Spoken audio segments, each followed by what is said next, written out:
Cheers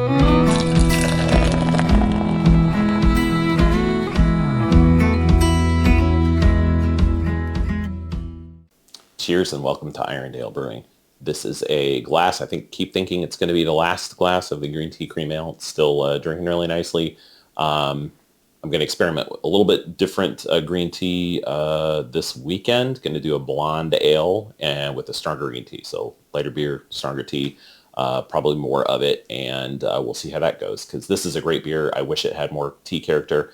And I get fixated on things, so I'm not going to be able to let this go until I get a beer. I'm like, yes, you can taste the tea in that. So I'm going to try a few different things. That'll be in an upcoming video. What I'm here to talk about today, though, is this is an intro to a brew day I did about a week ago because I realized when I was looking at the clips, I didn't really do an intro. So you're just kind of thrown in the middle of it and don't know what's going on, which is not great. So I figured I'd do one after the fact, even though it's a little bit weird.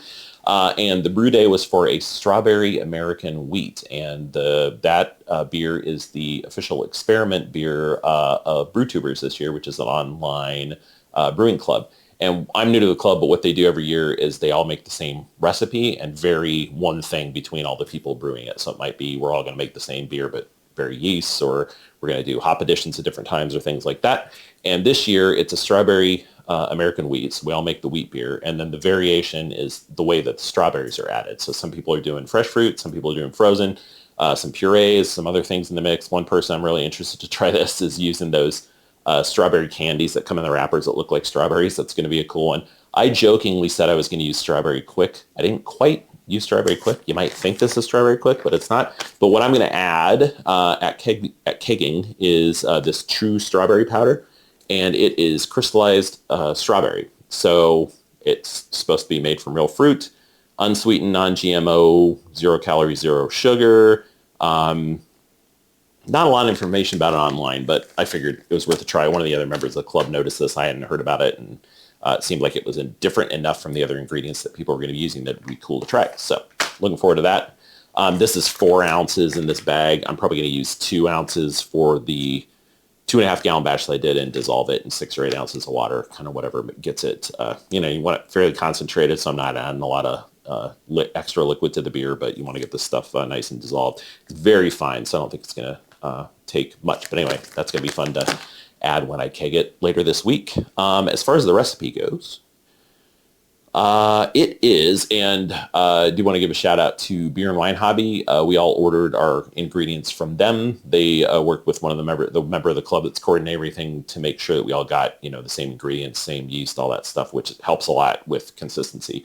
We all brew on different equipment, all that stuff, so there's going to be some variation in that, but it's not going to be one brand of malt versus another or something like that. So keeping things as consistent as we can.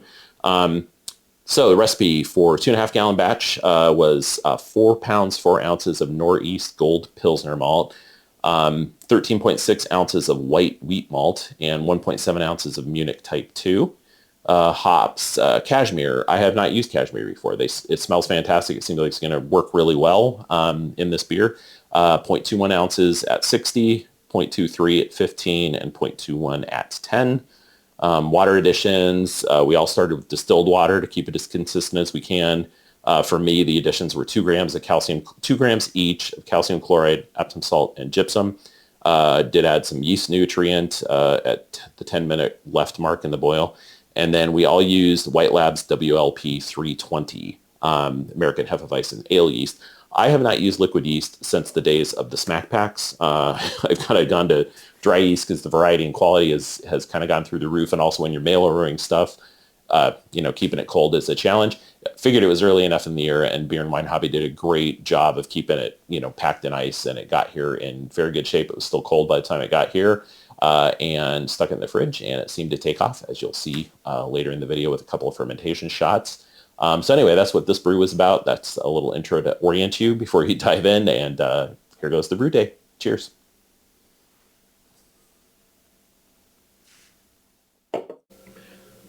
We are just about ready to get started here. I am starting with 3 gallons, 36 ounces of distilled water. That's the Brewfather calculation for what I should be using. Basically, that's one of the aspects of the process that I'm trying to dial in a little bit better, is how much actual grain absorption rate I get when I do brew in a bag. versus the theoretical calculations. I've done several batch and they're always pretty good. I've just had the last one, I think, burned me a little bit because I went up pretty darn low. I don't know, still know quite why that is, but between the grain absorption and the boil off, I'm trying to pay closer attention to that stuff on this batch to get that dialed in better. And to that distilled water, I am adding 2 grams each of calcium. Let me pull that up. Sorry, should have the recipe in front of me. Yes, 2 grams each of calcium chloride, Epsom salt, and gypsum. And we'll get that whisked in and start getting it up to mash temp. We are going to mash at 152 for 60 minutes and do a mash out at 170 for 10 minutes. And while we're coming up to mash temperature here, I just thought I'd show off the mill one more time, or the results of the mill. That to me is, I don't know what focus that is, pretty good crush for brew in a bag. Much better than how it's shipped, which again, you know, I get it. They're just milling them for generic purposes. But if you do brew in a bag, I cannot recommend enough after having at least one batch that I attribute to the low gravity to not being crushed fine enough. Can't recommend enough getting your own mill. Or work with your local homebrew shop. I don't have one particularly close to me. They'll probably be happy to kind of mill it in a better way for you. All right, we'll mash in a second. Don't think I mentioned the hops, or maybe I did, but for this batch we're using cashmere, which I've never used before. Should be good. It says aroma, melon, lemon, lime, and spice. And I do want to say thanks to Brew Tuber's sponsor, Beer and Wine Hobby. They didn't provide the ingredients per se, but they kept us consistent. So we were all able to get the same grains, same hops, same yeast, and everything from the same place to hopefully keep the recipes as consistent as possible. A lot of variation. I think I may be the only one doing brew in a bag, for example. So we'll see how that goes. But anyway, want to mention the hops before we get too much further into the process. Brewfather's strike temp calculation tends to be a little bit high in my experience, so we're going to mash at 152. I'm going to mash in at like 154 or 5. Brewfather was almost 160, and I've never had it drop that much based on the volume that I brew. So 153. Another handy thing I can't recommend enough, one of these little dot thermometers. Okay, 154. We'll let it go up another degree. All right, shut off the heat and get mashed in here.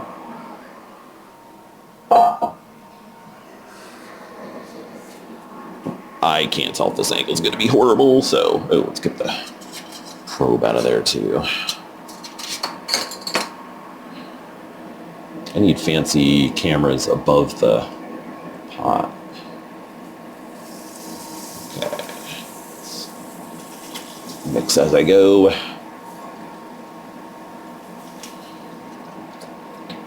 Oh man, that smells so good. Never used that Nor'east, I think it was gold malt. Smells fantastic. I hope I said this at the beginning. It's an American wheat. Alright. Cinch my bag up here in a second. I think it's a little bit on the bottom. Not that it would burn or anything. This is a brew bag designed to handle the heat, but you don't want it on the bottom.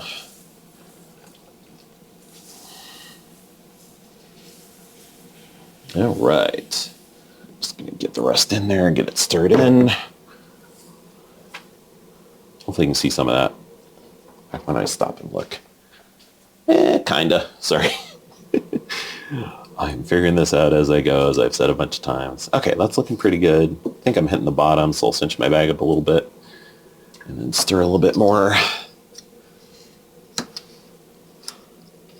Ouch. Hot things are hot.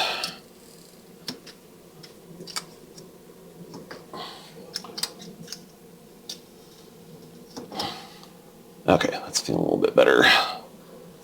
Just for a little bounce on the bottom. And I'll go ahead and stick my thermometer back in to see where we're at. Just like keeping it out of the way while I'm getting the grains in there. Oh, got tangled around here. Okay. not bad. 151. So we'll have to raise it up just slightly. I'm going to get it mixed in here and put the lid back on. Just give it a nice good mix initially. I'm not feeling anything, but we'll do this for a minute or two. And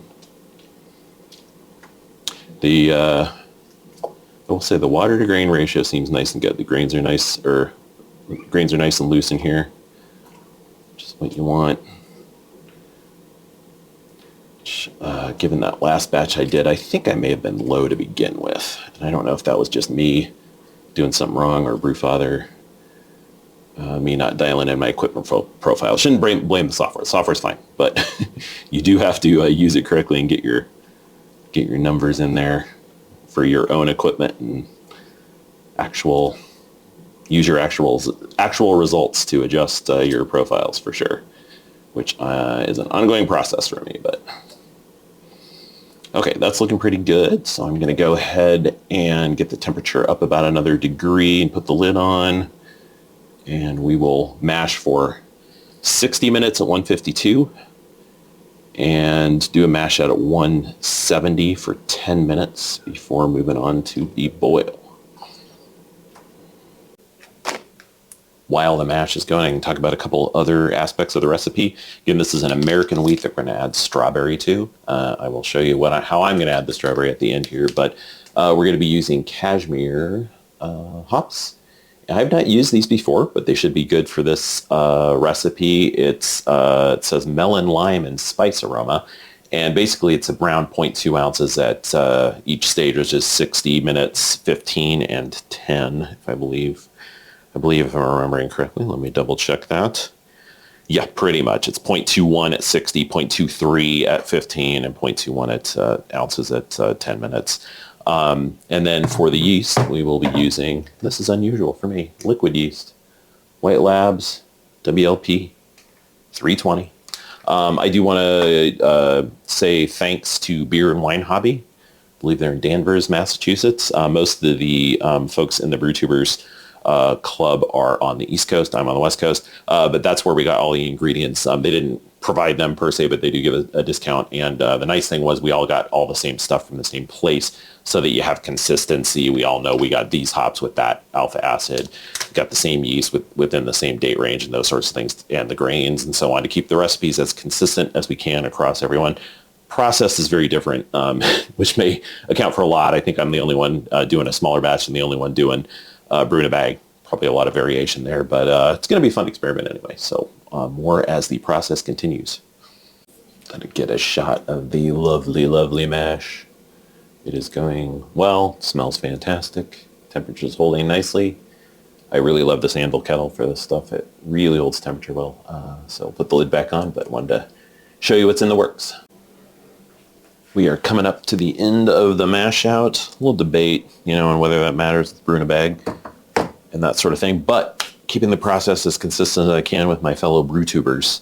I am doing the mash out. It was 170 for 10 minutes. After the mash at 152 for an hour. So in a second here, Brewfather's going to yell at me. I will get the bag out of there, let it drain, bring this thing up to a boil.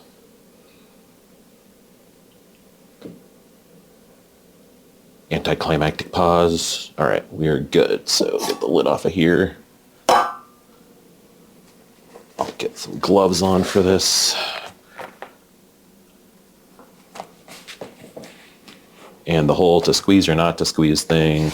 Actually, I'll get the clips off of here. Seems to be squeezing doesn't matter. I'm going to try maybe just letting it drain while I come up to a boil this time and give it a light squeeze is all. But all right, get the gloves on. I do this slightly different every time, and it's a little bit terrifying because I'm always worried the bag's going to slip down in there, but it hasn't yet. I suppose one of these times it will. Not the end of the world, even if it does. But okay, grab the bag.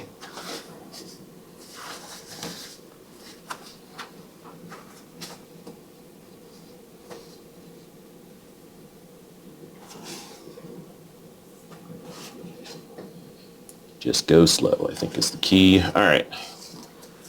got all the corners here. Get that lifted up. Get a colander under there. Let all that goodness drain out for a couple while I turn the burner on, get it coming up to boil.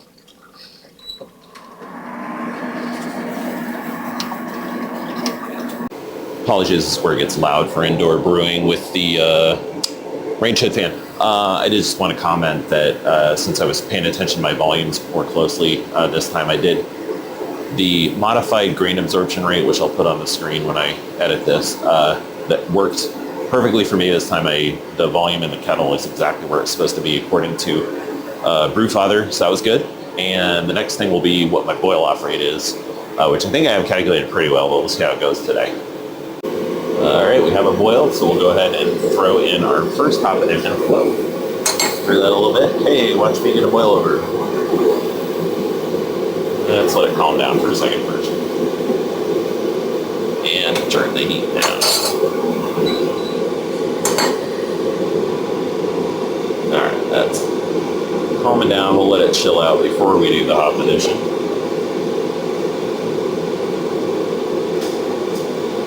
Oops, sorry, off this side. Another thing I like about the size of this kettle for the size batches I do is boilovers are rare. In fact, I don't think I've had one.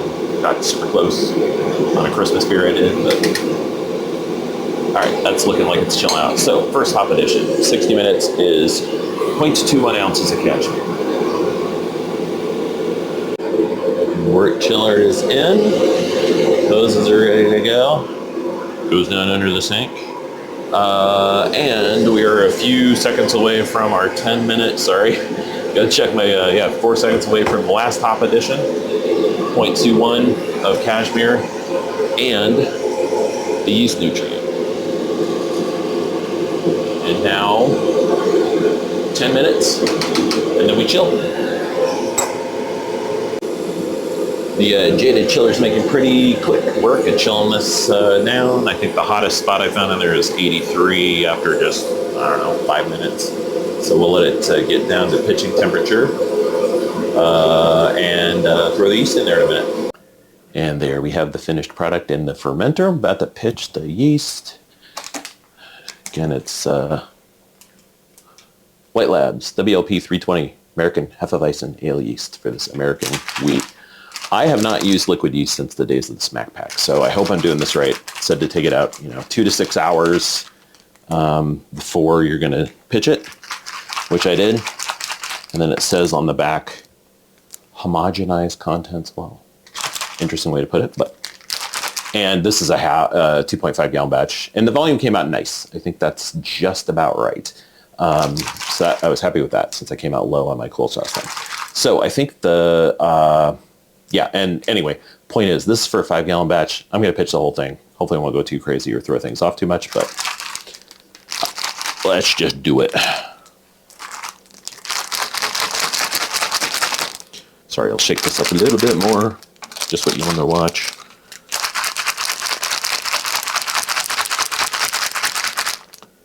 Yeah, I'm used to those old big gold packs. You had to take them out and smack them, and then they'd poof out. I guess that's not how you use liquid yeast anymore. I use dry all the time, but see how this goes. All right. This is nice, though. Let's pop this open. All right.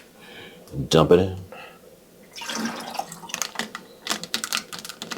And apparently you don't necessarily have to do a starter. Certainly, since I'm way over pitching, I think it should be fine. Did put yeast nutrients in there towards the end, so I think we'll be good. All right, let's get the lid on this thing and get it in the fermentation chamber. And there it is in the fermentation chamber. We're going to ferment at 65 degrees for 10 days and do a diacetyl rest at 70, if I remember correctly, for 1 day, and then cold crash for 3 days. And we'll see where we wind up. And then at the end of this whole process, some strawberry gets added, but I'll let you know all about that when we get there. Definitely getting some high activity after about a day and a half, which is great to see. It's going well. Like I said, I haven't used liquid yeast in quite a while, and I was a little concerned ordering it through the mail, but they did put it in ice packs, and I refrigerated it when I got here and took it out, I think about 3 hours before I pitched, 3 or 4, and seems to be going well. Pretty exciting. About 48, let's see, doing math here, about 54 hours in, and it is going pretty crazy, even compared to earlier today. Good sign.